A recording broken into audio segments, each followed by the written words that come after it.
Project 79 here. We are back again today with another action figure review. Today we are taking a look at the Figma Ghost of Tsushima Jin Sakai.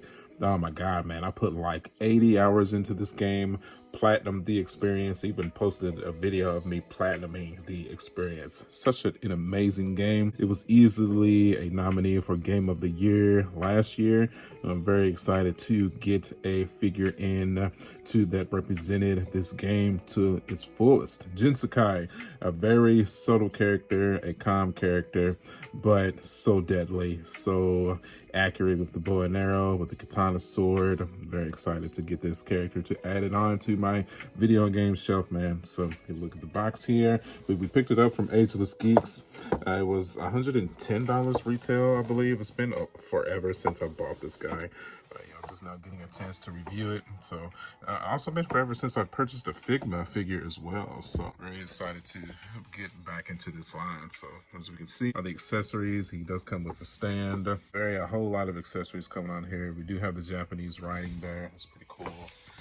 The game is made by Sucker Punch. You have the game logo there. There's Sony Interactive Entertainment LLC. Pretty cool. Figma product 509. Gotta look at some of the accessories here. I don't know if I'm going to post them with the mask or without the mask. I haven't decided yet.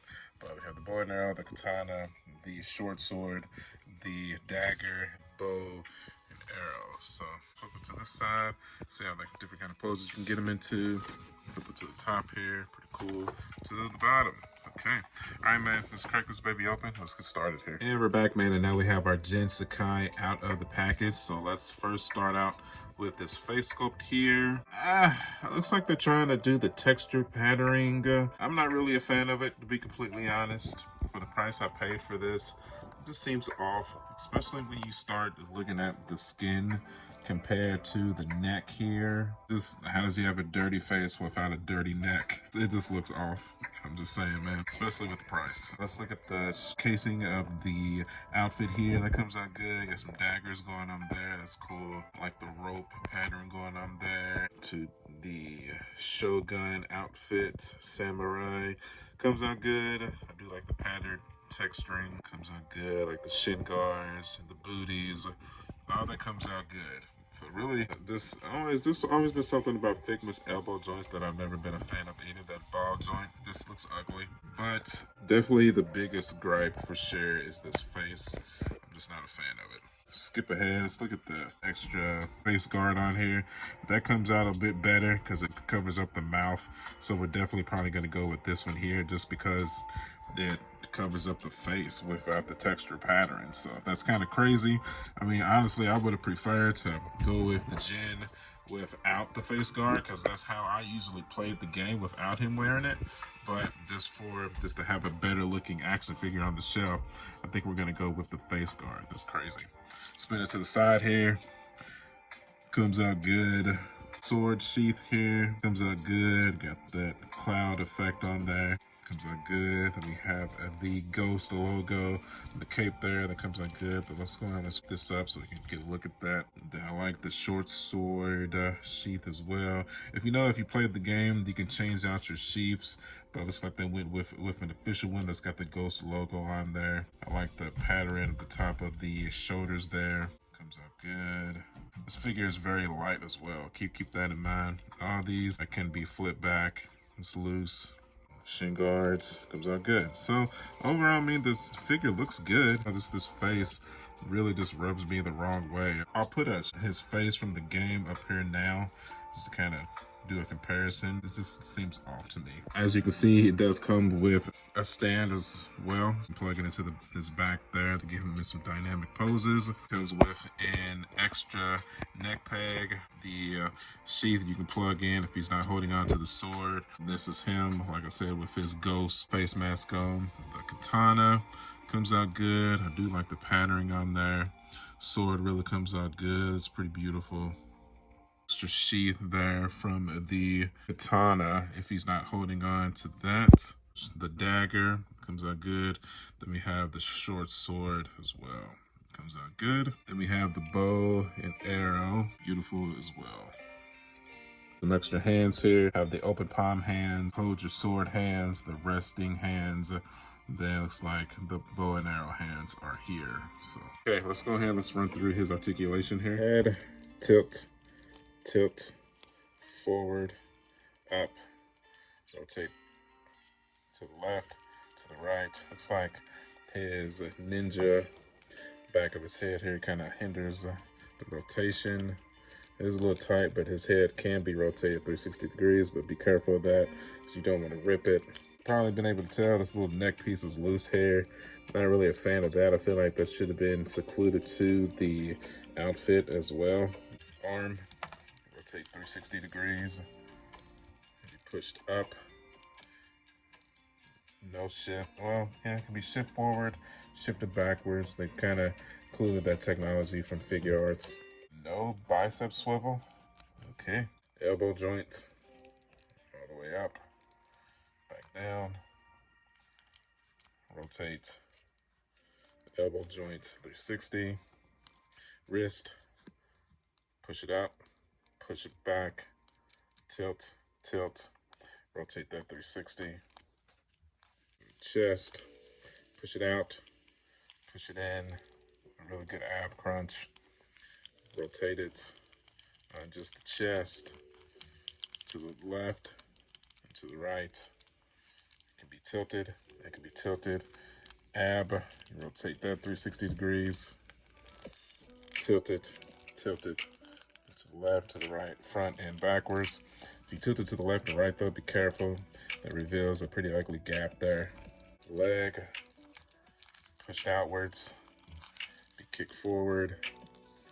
Kick backwards, kind of. Knee joint all the way back. As you've been able to tell, most likely, these flaps here can be pushed upwards as well. His armor, so that the legs could be pushed back. So get him in a running pose if you were so to choose. Thigh, you can rotate to the left. 360, kind of. Actually, that's not the thigh, it's the hip. The hip can be rotated to the left and to the right. It cannot be rotated 360, but you do get your full articulation out of the hip there. It's on a butterfly joint, so that is good to go. The figure feels a bit flimsy, if I'm being honest, but I feel like that's kind of the standard of the Figma figures. All those years back when I reviewed the Figma Link, the Legend of Zelda figures, they were all pretty flimsy as well. Just kind of the standard of Figma. That's why personally I have always preferred Figure Arts, because they just, even though they be flimsy too, they just feel somewhat more sturdy. Overall though, the figure is not bad. I don't know if it's really worth the $110 I paid for it, but overall I really like what I'm getting here. If you want to take off the face here, you simply pull it off, bing, and just take your other face here, line it up, plug it right in, and bing, you have your ghost face, which is what I prefer, since it's got this ugly texture patterning. That is unfortunate. Of course, if you want to switch out some hands here, simply pull out like such. You're gonna want to make sure that you keep your peg in the joint though, like such, and take your new hand and plug it in like such. Okay, so finally we got a pose going. It seemed like that took forever, man. Luckily, movie magic for y'all. So we got the sword in hand here. It comes out good. I had to really force that sword into the hand. It was really stiff. Might want to take some hot water to that so you don't risk breaking it, but I was impatient, so I just manually pulled it apart, but just keep that in mind. We went with the resting hand here. Like I said, the ghost face. I'm not really a fan of how the faces function on this as well. You get a really ugly gapping when you put that face on there as well. Not a fan of it. This figure is really starting to piss me off a little bit, but you know, the overall execution of it, I mean, it's fine. Just some nitpicks, I guess, more than anything else. Then another tidbit about this, the figure, just make sure you always keep your specific swords that he's not using sheathed, so it doesn't make sense. Obviously, you know, if he's not using his short sword, then it needs to be plugged into his back. If he's not using his dagger, then it needs to be plugged into his front. But if he's using the katana, don't have the katana hilt plugged into the sheath here because it's not going to make sense because he's holding his katana. Kind of basic knowledge, obviously, but I feel like I should say it regardless. But I do like this pose though, but let's keep going here. Let's see what else he can do. Hey, real quick too, guys, when you're plugging in the accessories into the hands, I highly recommend plugging the accessories into the hand before you actually plug it onto the figure. It makes your life so much easier, I promise. All right, now let's officially take a look at the bow and arrow pose. Comes out good. Probably not a pose I plan on using a lot with this figure, so this is strictly going to be for review purposes, even though I did use the bow and arrow a lot in this game, but majority of the time we stuck with the sword. But really cool to see this in action though. This really comes out real. Really liking the design of the arrow, and I'm really loving the design of the bow. And then keep in mind, like I stated, we have all of our swords, daggers, and short swords shield. It's not going to make sense if all of those are unsheathed when he's got his bow and arrow out, right? Right. So be a smart poser. Don't be goofy. Like, where's all the swords at? I don't know. Come on. Now, I'm sure this pose will look familiar to a lot of players. This is our stealth pose with the dagger. I played a ton of the game utilizing this stealth pose because it is a lot of stealth missions that you have to partake in the game. So this is a pose that a lot of you might want to get him into, and I feel like it came out great. You got definitely utilizing the leg technology here. Got him squatting. It looks good. Definitely the articulation for this one comes out good. I did fail to mention the toe articulation. I kind of feel like a noob when it comes to my review style, but I guess I'm mentioning it now. Better late than never, I guess. But definitely this pose is really, really good. I'm very happy with it. Probably not going to be the one that I choose per se, but definitely looks good in my opinion. Don't forget, you can also utilize the stand as well if you want to get him into a more dynamic pose, squatting pose, but I like to pose my figures without the stand to see what my posing skills is like, so I'm kind of biased, but it still comes out good. Now, if you're crazy and you want to get him in a mid-air assassination pose, you can get him into this one with the stand as well. That comes out pretty cool. Make sure you spread out the legs there. He's using the katana and the short sword, so make sure you unsheathe the katana and the short sword. As you can see, comes out good, man. I'm really liking that one, to be completely honest. That might be my second favorite pose. Just something about having that stand that comes with your action figure that just makes it pop so much more, man.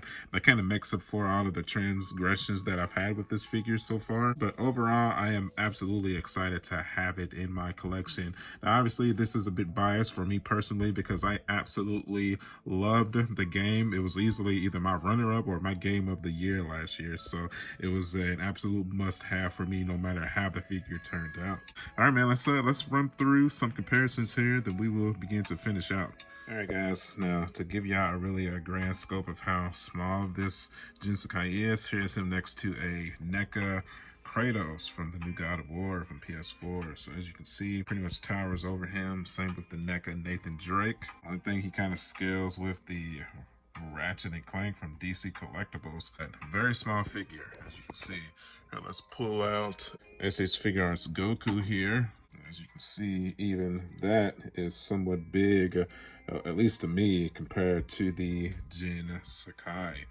Then we can even pull out a Marvel Legends T'Challa, and you can see that even he is pretty big compared to the Jin Sakai as well. So a lot of size comparisons for your Jin Sakai to figure out if you want to add this to your collection or not. If you are a diehard fan of the game like I was, I would definitely recommend it. Honestly, I wish a cheaper company would have made this character, like NECA or I don't know, just somebody cheaper. I mean, I would have rather paid like a $30 or $40 premium instead of the $110 that I paid for this figure, if I'm being completely honest. But I am just happy to have a representation of the character on my shelf. Speaking of which, let's go ahead and let's move everything to the museum and we will begin to close out here. And now, my friends, we incorporate Jin Sakai into my video game Hall of Fame. We have 2B You have Bioshock Infinity Crew, The Last of Us, Uncharted, Star Fox, Metroid, Master Chief, Beautiful Joe, Okami, Metroid, Tomb Raider, Ratchet and Clank, Bayonetta, Infamous, Horizon, Heavenly Sword, Little Big Planet, Mortal Kombat, of course. Then we have our Assassin's Creed, our God of War, our Zelda, our Sonic, and our Mario. Gotta love it. Gotta have the essentials, man. I feel like Jin Sakai has definitely well earned his place amongst gaming greats, and I am happy to include him on my shelf. Is he the best figure ever? No, absolutely not. Actually, I think he's kind of crappy, because especially since I just broke his sheath off of his little belt buckle there, and I had to use sticky tack to get it back on. That's annoying, but you know, like I said, I love this game, so I'm just happy to have the figure added onto the shelf. $110 well spent. All right, man, that's gonna do it for this one. So if you enjoyed the video, if you enjoyed Ghost of Tsushima, if I have influenced you in one way or another, if you need to add this action figure to your collection, let me know by hitting that like button and by adding a comment. Let me know, man. I would love to hear your thoughts, your concerns, and your comments. So you can follow me at youtube.com/MarJack79. I am also on Facebook, Instagram, and TikTok. Thank you. By watching this video, you guys allow me to make an income talking about the things that I have loved since I was a child. Video games, PlayStation, Nintendo. I can't get enough of it. So as always, my friends, I will see you guys on the next one. I'll catch you guys later. Bye.